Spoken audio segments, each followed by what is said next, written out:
Well, welcome back. What's up, everybody? Welcome back to another episode. Today's special guest is Aries Spears. You might recognize him from Mad TV, where he was the second longest serving member of the Mad TV series. He's been in movies such as The Pest, Out of Sync, and Jerry Maguire. Well, let's get right into it. Mr. Aries Spears, how you doing today, man? What's good, brother? How you doing? I'm good. So I've been listening to your podcast, man, and I know you talk a lot about Patrice O'Neal. I just want to ask you, what are your top 5 comedians all time? It's a little hard to answer because I always say that there's the Mount Rushmore, which is today's comedians, and then there's the Mount Olympus, which are the God comedians. Right. So as far as who's on the Mount Olympus, Eddie Murphy, Richard Pryor, Red Fox, Bill Cosby. But as far as comedians today, Dave Chappelle, the late great Patrice O'Neal, Tommy Davidson, and Bill Burr. How did you get your start, man? How did you know that you were going to be one of the greats?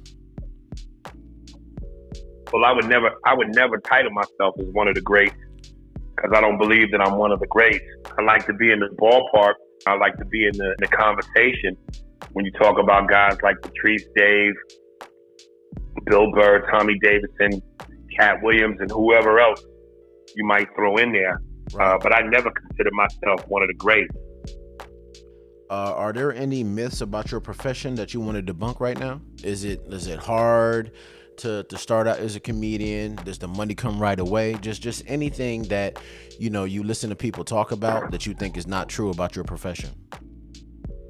Well, I don't think you should make any assumptions in anything because This business is so unpredictable. Whatever they tell you is the general rule in terms of when you make it, how you make it, what constitutes success. All of that is subjective. Success means different things to different people.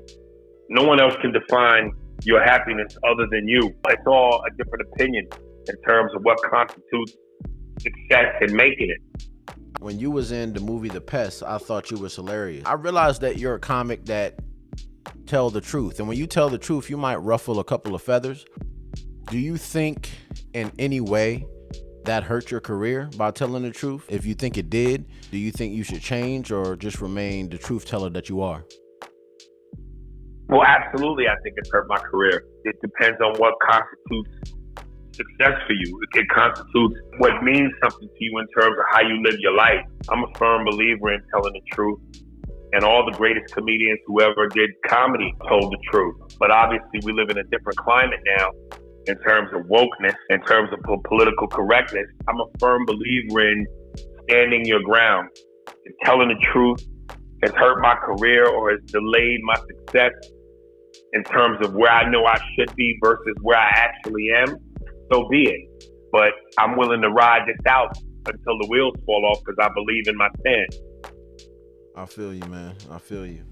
I had a CD of yours. That's when you was doing the LL Cool J, the DMXs, the Jay-Z's.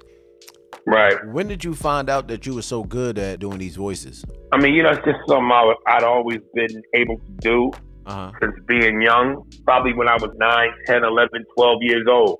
That's dope, man. Because I personally, my favorites are DMX, Paul Mooney, and LL. I think those are hilarious, man. Thank you. I was doing some research on you, man, and it says that you started being a comedian at age 14. Is that true? Yeah. Wow. It says that your first stand-up was doing impersonations at Uptown Comedy Club in Harlem. Yeah. How was that? I was young and wet behind the ears, getting my first taste on stage. So I was too young to understand the concept of material development. And with a lot of great material comes life experience. So I hadn't lived life at 14 years old the way I've lived life now at 45. Nonetheless, you dive into the deep end head first and you learn from there. So I've also done some research and it says that your mother was in the music business. She was a jazz singer. Do you think that had anything to do with your talent? It's one thing doing the voices, but the lyrics that you come with when you're doing the Jay-Z's or you're doing the DMXs, do you think that your mother being in music helped you? Absolutely. It's one thing to capture somebody's voice. It's another thing to capture their cadence, their essence, their rhythm, their speak pattern, hit their notes. So because I think my mother was music, some of that is hereditary in me. I'm musically inclined. So some of that definitely helped me. But not everybody has that background. You know, I don't know if A.P.R. Crockett or Jay Farrow have people in their life that was involved in music. So some of it is hereditary. Some of it is just an unexplained gift that people have. So I see that you were the second longest serving member on the Mad TV series. How was your experience working with Mad TV, man? I mean, it was a great experience. It definitely brought me fame and success that I hadn't had before. Working with a great ensemble cast like Deborah Wilson and Will Sasso and Nicole Sullivan, Michael McDonald, Frank Caliendo, Mo Collins, Phil Lamar, Stephanie Weir. It was all a teaching experience because, when you come up with a great class of people, you learn from each other. But I think the unfortunate reality is Mad TV was never held at the same level as Saturday Night Live. But depending on who you talk to, a lot of people would say that we were better than them. We were funnier than them. And that's all well and good. It's a great compliment. But unfortunately, based on the industry standards, we never got the respect that I think we deserve that the people on SNL got. Starting out on Mad TV and then having a recurring role on A Different World, and then you went to The Pest, Out of Sync, Jerry Maguire. Do you think that being as good as you are, as good as you was on Mad TV, do you think that helped you get on these different movies? I don't know that one had anything to do with the other, because they all felt like isolated incidents. Right. I was fortunate enough to get them, and whatever impact they made is what the impact they made. What are some resources that you think helped you along the way to get where you are today? Weed and vodka. What advice can you give to up-and-coming comedians? I would just say stick with it. If it's really true in your heart and you really believe in it and it's really your passion, I would say stick with it. I would wish this business upon no one. This is a very harsh business. It's a very political business. It's a racist business. It's a fucked up business. And it's a business that'll beat you up and eat at your heart and your soul and your mind. And it'll lead you to depression. It'll lead you to possible self-medication. And if you're strong enough to stick with it and rise above all of that, then hopefully that's your payday. But on top of not knowing, on top of no certainty, this is an evil business, man. And I wouldn't wish it on nobody because it beats at your soul and your spirit.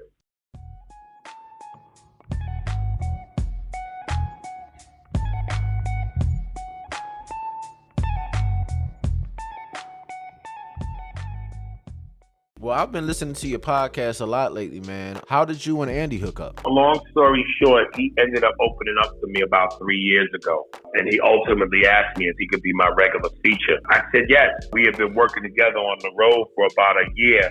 And then he hit me with the idea of doing a podcast. And I said yes to that too. The rest is kind of history. How do you like podcasting so far? I love it. It's probably one of the very few platforms where you can kind of be yourself and say what you want to say, hopefully without consequences and retribution. But again, because of this political correctness, woke climate that we live in, it even challenges that. But I'm 46 years old. I'm a firm believer in sticking to what I believe in and the truth and my convictions about how I feel. Whether or not that ultimately leads to my success or further demise, I don't know. But I'm willing to roll the dice on it.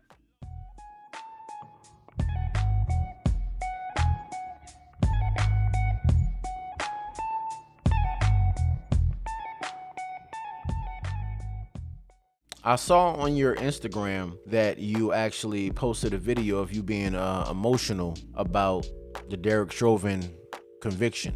Now, when I was listening to your podcast, you had mentioned that you thought that he was going to get off. And I know that you're not the only person that felt like that, because I thought the same thing. We've seen all these different young black men get murdered and they got off. What do you think about the other shootings that have went on? Do you think that Derek Chauvin is going to be the guinea pig? And do you think other cops are going to learn from him? You know, that's an interesting question, and only time will tell. America always throws black people a bone, and obviously he was supposed to get convicted. He's supposed to go to jail. How much time he gets, I guess that's a big question, because it seems like the history of this country is, even when they throw us a bone, that sometimes often tends to be an illusion for the moment, because ultimately what we need to have happen never happened. I don't know. I hope that what's supposed to happen happens, because Lord knows it's more than overdue. But we can't just have one Derek Chauvin be the example. We need to have 1,000 Derek Chauvin. And that is wherein lies the problem. So do you have anything that you're working on that you want to plug or anything at all? I would just say, please support the podcast. Right. Spears and Steinberg, available on all streaming platforms. Hit me up on my Instagram. I'll send you the link through the DM, and just support growth. You don't consider yourself one of the greats, but I do. So many comedians want to be politically correct and they don't want to tell the truth. But I respect you because that's what you do. You're a real nigga. I wish you continued success, man. Well, I appreciate it, brother. God bless. All love, baby. All right, peace.